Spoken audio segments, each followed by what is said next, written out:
আসসালামু আলাইকুম প্রিয় দর্শক, অন্য মঞ্চের আলাপচারিতায় আপনাদের সকলকে আমন্ত্রণ জানাচ্ছি। নির্বাচনের পর থেকে একটা জিনিস খুব করে আলোচনা হচ্ছে, বিশেষ করে আওয়ামী মহলে খুব করে আলোচনা হচ্ছে। আওয়ামী লীগ আশা করছে যে তারা খুব শীঘ্রই রাজনীতিতে ফিরতে পারবেন। আওয়ামী লীগের নেত্রী শেখ হাসিনা নানাভাবে অডিও বার্তা দিচ্ছেন, নেতাকর্মীদের উৎসাহিত করার চেষ্টা করছেন। ছাত্রলীগ নিষিদ্ধ থাকা অবস্থায় সারা দেশে বিভিন্ন শিক্ষা প্রতিষ্ঠানে কমিটি দেওয়ার চেষ্টা করছে। গতকালকেই একটা পোস্ট দেখলাম ছাত্রলীগের, তারা ঢাকা বিশ্ববিদ্যালয়ের তাদের এক নেতা চেঞ্জ করলো, এরকম একটা পোস্ট দেখলাম। তার মানে তাদের মধ্যে একটা সরব হওয়ার চেষ্টা রয়েছে এবং এই আশা রয়েছে যে বিএনপির যত সংসদে যতই আইন পাশ করুক না কেন, তারা খুব শীঘ্রই আওয়ামী লীগকে রাজনীতি করতে দেবে, আওয়ামী লীগ রাজনীতিতে ফিরে আসবে। প্রকৃত চিত্রটা আসলে কি, প্রকৃত তথ্যটা কি? কানাঘুষা তো অনেক কিছু হচ্ছে, কিন্তু আসল সত্যটা কি? আওয়ামী লীগকে কবে নাগাদ বিএনপি রাজনীতিতে ফিরতে দেবে? এই প্রশ্নের সমাধান কি কোথাও পাওয়া যায়? হালকা একটু সমাধান আমরা খোঁজার চেষ্টা করেছি বিএনপির সরকারের বর্তমান স্বরাষ্ট্রমন্ত্রী, বিএনপির এই মুহূর্তে মনে হচ্ছে যে দ্বিতীয় প্রভাবশালী নেতা সালাউদ্দিন আহমেদ, তার বক্তব্যের মধ্য দিয়ে আমরা খুঁজে বের করার চেষ্টা করেছি আওয়ামী লীগ ইস্যুতে বিএনপি এবং বিএনপির সরকারের অবস্থানটা কি, আওয়ামী লীগের ভবিষ্যৎ কোন দিকে যাচ্ছে। আমরা সেটা একেবারে স্পেসিফিক আপনাদেরকে জানাতে চাই যে আওয়ামী লীগের ব্যাপারে বিএনপি সোজা সাপটা কি সিদ্ধান্তে চলে গেছে। দর্শক, বলছিলাম যে আওয়ামী লীগ ইস্যুতে বিএনপির অ্যাকচুয়াল অবস্থানটা কি। অনেকে অনেক ধরনের আলোচনা করেন। কেউ আলোচনা করেন যে বিরোধী দলে যখন জামাত, তখন সেই জামাতকে বিএনপি একা একা ট্যাকেল দিতে পারবে না, সেই কারণে বিএনপি তার নিজের স্বার্থেই আওয়ামী লীগকে রাজনীতিতে ফিরিয়ে আনবে। আবার মনে করেন যে না, আওয়ামী লীগকে কেউ মনে করেন যে আওয়ামী লীগকে ফিরিয়ে আনার কোনো প্রশ্নই নাই, যতই বিএনপি জামাতের মধ্যে বিরোধিতা দেখা যাক, এই বিরোধিতাগুলো সবই আসলে সাজানো নাটক, এগুলো সবই স্ক্রিপ্টেড, সবই স্ক্রিপ্ট তৈরি করা এবং স্ক্রিপ্ট অনুযায়ী সব কিছু হয়, এই মতের লোকও রয়েছেন। ভিন্ন মতের লোক থাকবেন, এটাই তো স্বাভাবিক। কিন্তু বিএনপির আসল অবস্থান কি? সালাউদ্দিন আহমেদ চ্যানেল ওয়ানের সঙ্গে একটা সাক্ষাৎকার দিয়েছেন, তিনি সেখানে পরিষ্কার কোনো কথা বলেননি, কিন্তু রাজনৈতিক প্রজ্ঞা আছে এরকম যে কেউ তার কথাকে বিশ্লেষণ করলে বিএনপির প্রকৃত অবস্থান কি সেটা পরিষ্কার হয়ে যাবেন। তাহলে তিনি কি বোঝাতে চাইলেন? তিনি যেটা বোঝাতে চাইলেন সেটা হচ্ছে আদালতের মাধ্যমে আইনি প্রক্রিয়ায় আওয়ামী লীগের বিচার হবে।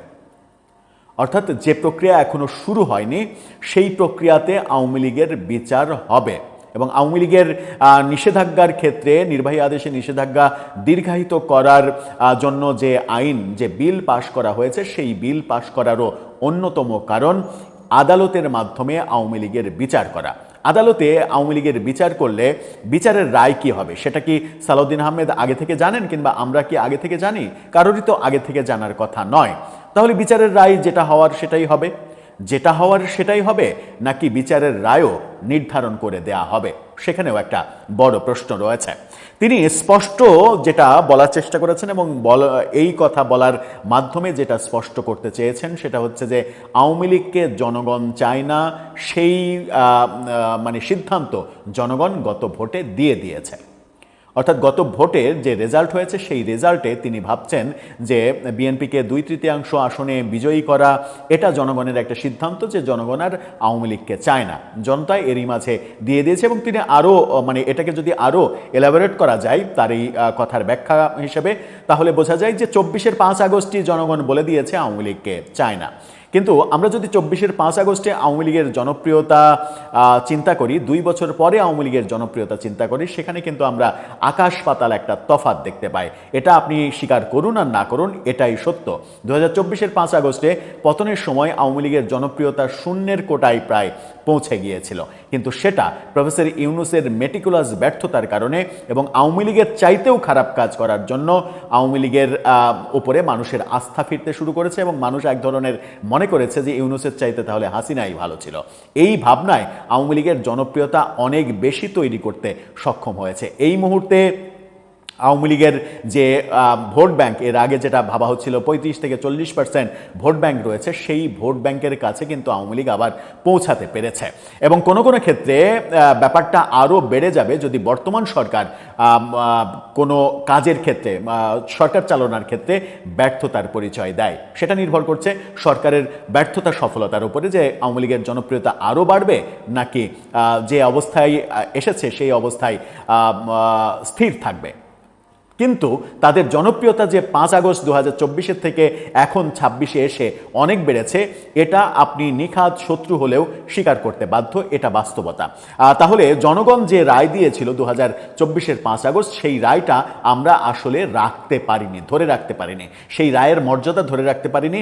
আমাদের ব্যর্থতা দিয়ে জনগণের রায়কে আসলে মিথ্যা প্রমাণ করতে অনেক ক্ষেত্রেই আমরা সফল হয়েছে এবং আওয়ামী লীগ সেখান থেকে ঘুরে দাঁড়ানোর চেষ্টা করতে পেরেছে। আওয়ামী লীগের মূল সংকটটা আওয়ামী লীগের নেতারা সব পালিয়ে আছে, তারা জেলে যাওয়ার ভয়ে দেশে আসছে না এবং নেতৃত্বের শূন্যতার কারণেই আওয়ামী লীগ আসলে কোনো অ্যাক্টিভিটিস করতে পারছে না। আর নির্বাহী আদেশে নিষেধাজ্ঞার ব্যাপার তো রয়েছে। সালাউদ্দিন আহমেদ বলেছেন আরেকটা কথা, আপনারা আস্তে আস্তে ক্লিয়ার হয়ে যাবেন যে বিএনপির অবস্থানটা কি। তিনি বলেছেন পৃথিবীর কোনো গণহত্যাকারী দল সেই দেশে রাজনীতি করতে পারেনি। তিনি বলেছেন যে ইতিহাস ঘাটলে দেখা যায় যে পৃথিবীর কোনো গণহত্যাকারী দল রাজনীতি করতে পারেনি, আওয়ামী লীগও পারবে না, আওয়ামী লীগও পারবে না। পৃথিবীর কোনো গণহত্যাকারী দল রাজনীতি করতে পারেনি, আওয়ামী লীগও পারবে না, এই কথা কিন্তু তিনি বলছেন এটা আমার কথা নয়, এটা জনগণের কথা, এটা জনগণের রায়। তিনি বলছেন যে নির্বাহী আদেশে নিষিদ্ধের পক্ষে তারা না। জামাতকে যখন আওয়ামী লীগ নির্বাহী আদেশে নিষিদ্ধ করেছিল তখন আমরা তার প্রতিবাদ করেছি, অর্থাৎ বিএনপির প্রতিবাদ করেছে। এখনও আমরা নির্বাহী আদেশে রাজনীতি নিষিদ্ধের বিপক্ষে, কিন্তু আওয়ামী লীগের ক্ষেত্রে বিষয়টা ভিন্ন, এটা জনগণের রায়। তিনি বলছেন যে এটা জনগণের রায়, জনগণ বলে দিয়েছে তারা আওয়ামী লীগকে চায় না। এবং তিনি বলছেন যে যেটা বলছেন সেটা হচ্ছে যে তার কথার অর্থ যেটা দাঁড়ায় সেটা হচ্ছে যে আওয়ামী লীগ এভাবেই নিষিদ্ধ থাকবে এবং পরে আদালতে বিচার করে স্থায়ীভাবে নিষিদ্ধ করে দেয়া হবে। তিনি যে আদালতে বিচারের কথা বলছেন, যে আদালতে বিচার হবে, দল হিসেবে আদালতে বিচারের প্রক্রিয়া হয়তো বিএনপি খুব তাড়াতাড়ি শুরু করবে এবং সেই বিচার প্রক্রিয়ার মাধ্যমে বিচারের রায় কি হবে সেটাও কি তাহলে বলে দেয়া হবে, মানে পূর্ব নির্ধারিত রায় বলে দেওয়া হবে, যেটা আমরা বাংলাদেশের বিভিন্ন সময় বিভিন্ন বিচারের ক্ষেত্রে অভিযোগ করতে শুনেছি যে সরকার বিচারের রায় লিখে দেয়, যে রায় লিখে দেয় সেই রায় হয়।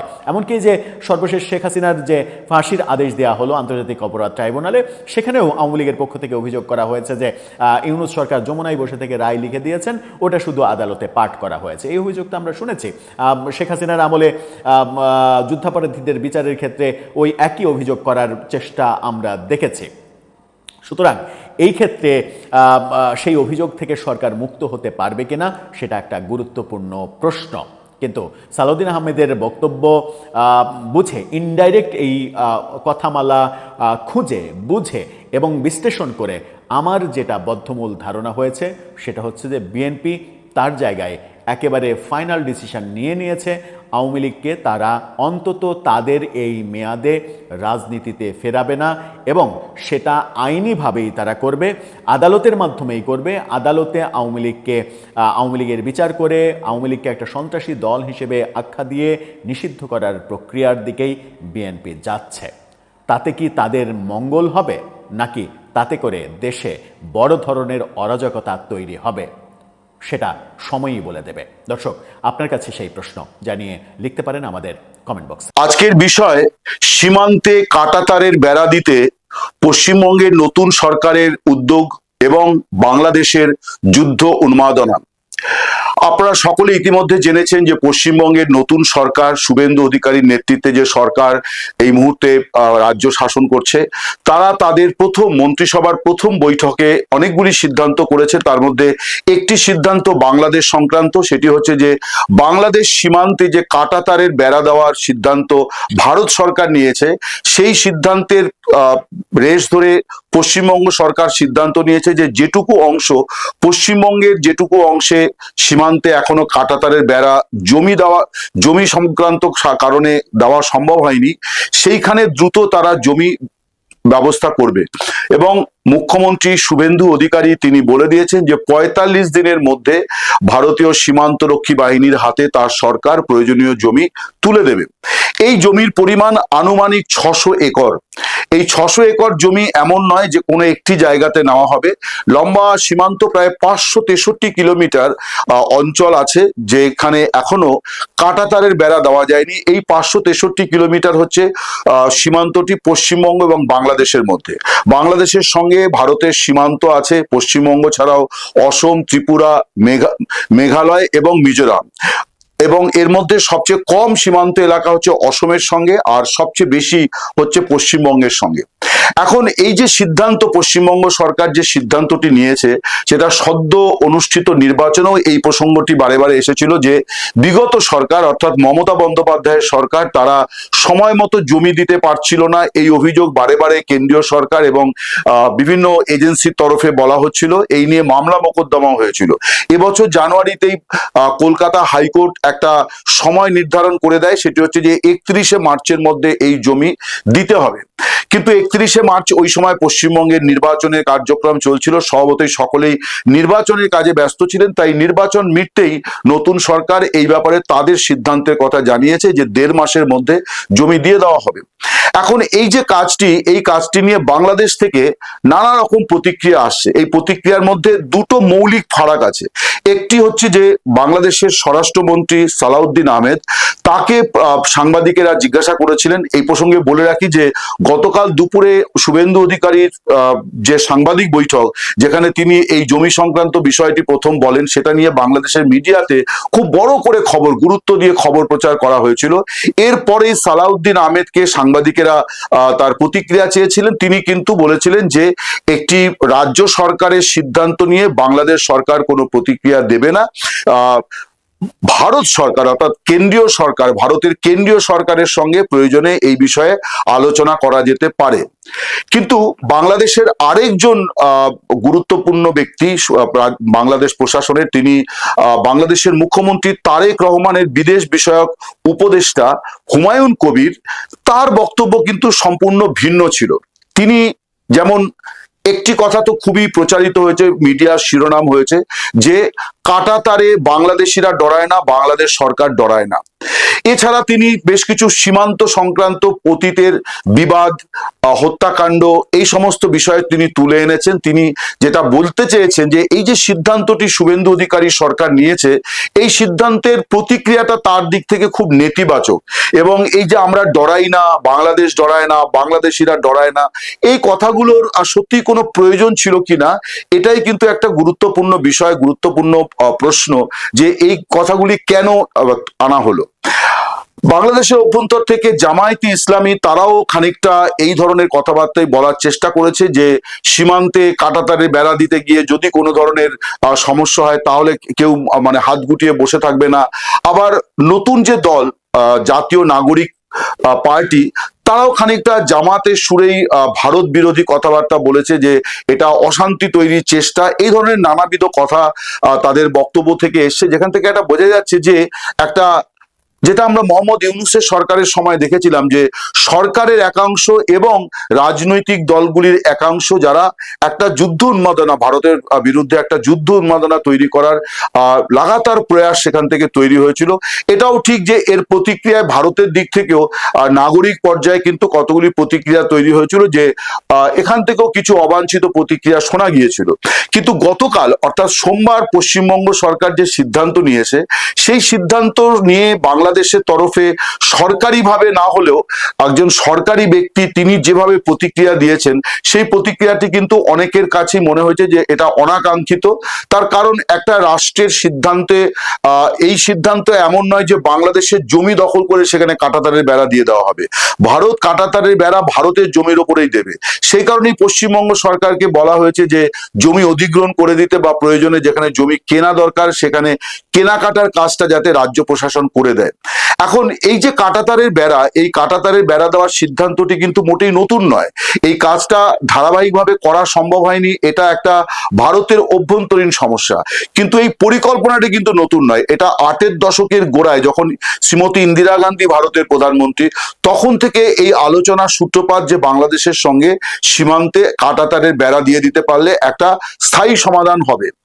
1986 সালে এই কাজ প্রথম শুরু হয় যখন প্রধানমন্ত্রীর নাম রাজীব গান্ধী। এই যে কার্যক্রম শুরু হয়েছিল, এটা ঠিক যে এই কাজ খুব ধারাবাহিকভাবে সব সময়তে ধারাবাহিকভাবে করা যায়নি। জমির সমস্যা আছে, সরকারের দৃষ্টিভঙ্গিগত সমস্যা আছে, অনেক সময়তে বাংলাদেশের সঙ্গে ডিসপিউট হয়েছে যে তারা কোনো একটা জমিতে তার মানে কাঁটাতারে বেড়া দিতে গেলে পরে বাংলাদেশের সীমান্তরক্ষী বাহিনী বলেছে যে এটা নিয়ে আলোচনা দরকার। এখন দুটো দেশের মধ্যে এই ধরনের সীমান্তরক্ষী বাহিনীর মধ্যে এক ধরনের বিবাদ চলে, যে বিবাদগুলোকে কূটনৈতিক পর্যায়ে প্রশাসনিক পর্যায়ে মীমাংসা করাটাই হচ্ছে সঠিক সিদ্ধান্ত।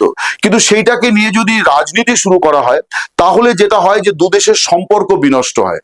গতকাল বাংলাদেশের তরফে যে মানে প্রতিক্রিয়াগুলি এসছে, যেটা ভারতীয় মিডিয়া তো স্বভাবতই খুব বড় করে প্রচারিত হয়েছে, বাংলাদেশের মিডিয়াতেও খুব বড় করে প্রচারিত হয়েছে, যে প্রতিক্রিয়াটা কিন্তু খুব নেতিবাচক, যে অ্যাজিভ যেন ভারত সরকার বা পশ্চিমবঙ্গ সরকার বাংলাদেশ সীমান্তে সেনা মোতায়েন করছে। এরকম কোনো কিন্তু কিছু হচ্ছে না। এটা কাঁটাতারের বেড়া দেওয়ার এবং পশ্চিমবঙ্গই খানিকটা পিছিয়ে ছিল, এবং তারও অনেকগুলো কারণ আছে। বেশ কিছু জায়গা আছে যেখানে চট করে জমি নেওয়ার সমস্যাও আছে, অনেক জলা জমি আছে, অনেক জায়গাতে মানে জমির মালিকানা নিয়ে ডিসপিউট আছে, ফলে কাজটা হয়নি সময় মতন। কিন্তু এমন নয় যে একটা নতুন সিদ্ধান্ত, নতুন সরকার এসে একটা নতুন সিদ্ধান্ত নিয়েছে, একটা ধারাবাহিক সিদ্ধান্তের বাকি কাজটা নতুন সরকার চায় খুব দ্রুত সম্পন্ন করতে। সেই ব্যাপারে যে প্রতিক্রিয়াগুলো এসছে, জামায়াতে ইসলামী, জাতীয় নাগরিক পার্টি এবং সরকারের একজন কর্তা ব্যক্তি, তার কারণ তিনি আর কেউ নন, প্রধানমন্ত্রীর, বাংলাদেশ সরকারের, বাংলাদেশের প্রধানমন্ত্রীর বিদেশ বিষয়ক উপদেষ্টা, ফলে তার কথা তো একেবারে ফেলনা হতে পারে না। তিনি গত মাসে ভারত সফরে এসেছিলেন, বাংলাদেশের বিদেশ মন্ত্রী এসেছিলেন খলিলুর রহমান, তখনও কিন্তু এই বিষয়গুলি নিয়ে কথাবার্তা হয়েছে, মানে দুদেশের মধ্যে, যে এই যে অনুপ্রবেশের সমস্যা বা যারা বাংলাদেশি অনুপ্রবেশকারী যাদেরকে বিএসএফ বা অন্যান্য এজেন্সি ধরছে, তাদের ফেরত পাঠানোর উপায় কি হতে পারে। বাংলাদেশের এই নিয়ে কতগুলি আপত্তি আছে, তারা পুশব্যাক নিয়ে আপত্তি তুলেছে। আবার ভারতীয় কর্তৃপক্ষের বক্তব্য যে পুশব্যাকটা সেই স্তরে গিয়ে করতে হয় যখন বাংলাদেশ মাসের পর মাস, বছরের পর বছর তাদের নাগরিকদের নাগরিকত্ব নিশ্চয়তা তারা ফেলে রাখে, অর্থাৎ তাদের কাছে যখন জানতে চাওয়া হয় যে এরা তোমার দেশের কোন এলাকার বাসিন্দা, কোথাকার বাসিন্দা, তুমি কনফার্ম করো, দেখা যায় যে সেখান থেকে রিপ্লাই আসে না। এটাই ভারত সরকারের তরফে বক্তব্য যে তারা জবাব দেয় না, ফলে একটা পর্যায়ে গিয়ে পুশব্যাক করতে হয়। এবং এটা নিয়ে দুদেশের রাজনীতিকদের মধ্যে এক ধরনের রাজনৈতিক এজেন্ডা আছে, এ নিয়েও কোনো সন্দেহ নেই। কিন্তু গতকাল সোমবার শুভেন্দু অধিকারী সরকার যে সিদ্ধান্তটি নিয়েছে, সেটা কিন্তু একটি ধারাবাহিক কার্যক্রমেরই আরেকটি পর্যায়। নতুন সরকার এসছে এবং তারা নির্বাচনে বিজেপির তরফে এরকম প্রতিশ্রুতিও দেওয়া হয়েছিল যে কাঁটাতারের বেড়া দিয়ে অনুপ্রবেশ এবং চোরাচালান, সন্ত্রাস দমন, এই অনেকগুলি মাল্টিপারপাস, অনেক বহুমুখী কার্যক্রম বা বহুমুখী সমস্যাকে অ্যাড্রেস করা সম্ভব কাঁটাতারের বেড়া দিয়ে দিতে পারলে। এবং এটা তো পরিসংখ্যানেও দেখা যাচ্ছে, বাংলাদেশও নিশ্চয়ই জানে, তার কারণ আজকের দুনিয়াতে কোনো মানে অধিকাংশ নথিপত্র কিন্তু খুব ওপেন। ভারতের পার্লামেন্টে কি নথি পেশ হচ্ছে, বাংলাদেশের সংসদে কি নথি পেশ হচ্ছে, বাংলাদেশের বিদেশ মন্ত্রকের বার্ষিক রিপোর্ট, ভারতের বিদেশ মন্ত্রকের বার্ষিক রিপোর্ট, সব জায়গাতেই আছে যে অনুপ্রবেশের হার অতীতের তুলনায় অনেক কমে গিয়েছে। এখন ভারত চাইছে যারা অনুপ্রবেশকারী হিসেবে আছেন তাদেরকে ফেরত পাঠিয়ে দিতে, সেটা আরেকটি কার্যক্রম। কিন্তু কাঁটাতারের বেড়া দেওয়ার ফলে এই যে অপরাধ যেগুলি হয়, অর্থাৎ বিনা অনুমতিতে, বিনা নথিপত্র ছাড়া সীমান্ত পেরোনো বা চোরা কারবার, অন্যান্য কারবার এবং অস্ত্র আদান প্রদান, জঙ্গি তৎপরতা, নাশকতা, এই যে বিষয়গুলি, এটা তো নিশ্চয়ই বাংলাদেশেরও প্রত্যাশিত, বাংলাদেশেরও চাওয়া উচিত যে এই ধরনের মানে কার্যক্রম যাতে সীমান্তে না হয়। এখন বাংলাদেশের কিছু অবজেকশন যেটা নিয়ে কিন্তু দু দেশের মানে যখন দ্বিপাক্ষিক আলোচনা হয় তখন সেখানে সেই বিষয়গুলো আলোচনা হয়। যেমন ফেলানি খাতুন, যিনি 2011 সালে বাংলাদেশের এক কিশোরী, অভিযোগ যে বিএসএফ তাকে গুলি করে হত্যা করেছে, কখন না যখন সে মই বেয়ে কাঁটাতারের বেড়া পেরোনোর চেষ্টা করছিল। এখন এইটা নিয়ে বাংলাদেশের অভ্যন্তরে অনেকগুলি দল তারা এই লাগাতার এই 15-16 বছর ধরে রাজনীতি করে যাচ্ছে। এই ধরনের ঘটনা কাঙ্ক্ষিত নয়, এটা নিশ্চয়ই ভারতও কখনো সমর্থন করে না, কারণ এই ধরনের মৃত্যু অনাকাঙ্ক্ষিত। কিন্তু এই ধরনের মৃত্যু আটকানোর জন্যই কিন্তু কাঁটাতারের বেড়া দেওয়ার সিদ্ধান্তটি অন্তত ভারত সরকার তাই বলছে, এবং ভারতের পরিসংখ্যানও তাই দেখাচ্ছে যে এর ফলে দু দেশেরই সুবিধা হয়েছে। কারণ সীমান্তে এই অশান্তির ফলে সীমান্তবাসী যারা, অর্থাৎ সীমান্তের চারপাশে যারা বসবাস করেন, তাদের কিন্তু দৈনন্দিন জীবন অতিষ্ঠ হয়ে ওঠে। ফলে তারাও খানিকটা শান্তিতে বাস করতে পারে যদি এই ধরনের অপরাধগুলি দমন করা যায়। কিন্তু দুর্ভাগ্যের হচ্ছে যে তারেক রহমানের সরকার ক্ষমতাসীন হওয়ার পরে ভারতের তরফে অনেকভাবেই কিন্তু বাংলাদেশের প্রতি একটা শুভেচ্ছার বার্তা দেওয়া হয়েছিল, যে অন্তর্বর্তী সরকারের সময় ভারত একেবারে মানে খোলাখুলি তারা স্পষ্ট বলেছিল যে অন্তর্বর্তী সরকারের সঙ্গে দ্বিপাক্ষিক সম্পর্ক নিয়ে ভারত খুব বেশি অগ্রসর হবে না, ভারত অপেক্ষা করছে বাংলাদেশে একটি নির্বাচিত সরকার আসুক। সেই নির্বাচিত সরকার বিএনপি, সেই সরকারকে ভারতের প্রধানমন্ত্রী মানে ফল বেরোনোর পরেই তারেক রহমানকে ফোন করে শুভেচ্ছা জানিয়েছিলেন। তারেক রহমান যখন অফিসিয়ালি বিএনপির চেয়ারপারসন হলেন খালেদা জিয়ার প্রয়াত হওয়ার পর, তখন ভারতের হাই কমিশনার মারফত ভারতের প্রধানমন্ত্রী তাকে শুভেচ্ছা বার্তা পাঠান। ফলে ভারতের তরফে কিন্তু এই নির্বাচিত সরকারের প্রতি একটা শুভেচ্ছার বার্তা গোড়া থেকে দেওয়া হয়েছে, এবং দ্বিপাক্ষিক সম্পর্ককে আবার মজবুত করা, আবার পুরনো জায়গায় ফিরিয়ে নিয়ে যাওয়ার কথা বারে বারে বলা হয়েছে। কিন্তু বাংলাদেশের তরফে এই যে ইদানিং বেশ কয়েকটি ঘটনায় বাংলাদেশের অভ্যন্তর থেকে যে কথাবার্তা শোনা যাচ্ছে, সেই কথাবার্তা থেকে একটা বিষয় স্পষ্ট, যে ভারতের সঙ্গে সম্পর্কের বিষয়টি কিন্তু ক্রমশ ঢাকার তরফে একটা প্রশ্ন আঁকা হচ্ছে বলে এপারে অন্তত অনেকেই মনে করছেন। এবং এই যে পশ্চিমবঙ্গ সরকারের সিদ্ধান্ত, সেই সিদ্ধান্তকে নিয়ে, অর্থাৎ জমি অধিগ্রহণ করে তারা বিএসএফ এর হাতে তুলে দেবে কাঁটাতারের বেড়া দেওয়ার জন্য, সেই সিদ্ধান্তকে নিয়ে যে ধরনের প্রতিক্রিয়া দেওয়া হচ্ছে, যে ধরনের যুদ্ধ উন্মাদনা তৈরি করার চেষ্টা হচ্ছে, তাতে মনে হয় যে আবার এরকম আশঙ্কা দেখা দিচ্ছে যে আবার সম্পর্কটা সেই গত বছরের মতন, অর্থাৎ যে সময় অন্তর্বর্তী সরকার ছিল, যখন দুদেশের মানুষও দুদেশের মধ্যে বিবাদের মধ্যে জড়িয়ে পড়েছিল, সেই দিকে না গড়িয়ে যায়। এটা বোধহয় কাঙ্ক্ষিত হবে না, কারণ দু প্রান্তেই কিন্তু নতুন সরকার এসছে, নতুন সরকারকে কাজ করতে দিতে হবে। বিএনপি সরকার, তারা 2 মাস 3 মাস তাদের বয়স হলো, তাদেরও কিন্তু এখন কাজ করার সময়। পশ্চিমবঙ্গে নতুন সরকার এসছে, তাদেরও এখন কাজ করার সময়। দুই সরকারকে যদি এখন সীমান্তের দিকে চেয়ে থাকতে হয় আর সীমান্ত নিয়েই ভাবতে হয়, তাহলে কিন্তু হবে না। ফলে সীমান্তে এমন অস্থিরতা তৈরি করা উচিত নয়। ন্যায্য ইস্যুতে নিশ্চয়ই প্রতিবাদ করা উচিত, কিন্তু রাজনীতি করার জন্য নয়। বাংলাদেশের অভ্যন্তর থেকে সবসময় একটা ভারত বিরোধিতার সুর চড়ানো একটা এই সস্তা রাজনীতির আমরা ধারাবাহিকতা দেখেছি বাংলাদেশের জন্মের পর থেকেই। দুর্ভাগ্যের হচ্ছে যে যখন দুদেশের শীর্ষ নেতৃত্বের স্তরে একটা আনুষ্ঠানিকভাবে বার্তা দেওয়া হয়েছিল যে আবার পুরনো সম্পর্ককে মেরামত করা হবে এবং দুদেশের নাগরিক পর্যায়ে সম্পর্ক হবে, কখনোই নাগরিক পর্যায়ের সম্পর্ক কিন্তু সেই জায়গায় যেতে পারে না যখন নেতৃস্থানীয় ব্যক্তিরা এমন কিছু মন্তব্য করে যে মন্তব্য উত্তেজনা তৈরি করে। ফলে আমার মনে হয় যে দুদেশে, পশ্চিমবঙ্গের নতুন সরকার, বাংলাদেশেও নতুন সরকার, সীমান্তের মধ্য দিয়ে দুটি ভূখণ্ড আলাদা, কিন্তু দুই সরকারকেই কিন্তু এখন কাজের জন্য অনেক বেশি মনোনিবেশ করতে হবে। ফলে অকারণ এমন কোনো বিবাদ তৈরি করা উচিত নয় যেটার মানে উদ্দেশ্য শুধুই রাজনীতি, যেখানে দুদেশের মানুষের কোনো সম্পর্কের মানে স্বার্থের সম্পর্ক নেই। সেই ধরনের পদক্ষেপ, সেই ধরনের মন্তব্য, সেই ধরনের রাজনীতি সত্যি অনাকাঙ্ক্ষিত। এখান থেকে দূরে থাকাটাই বাঞ্ছনীয়। নমস্কার।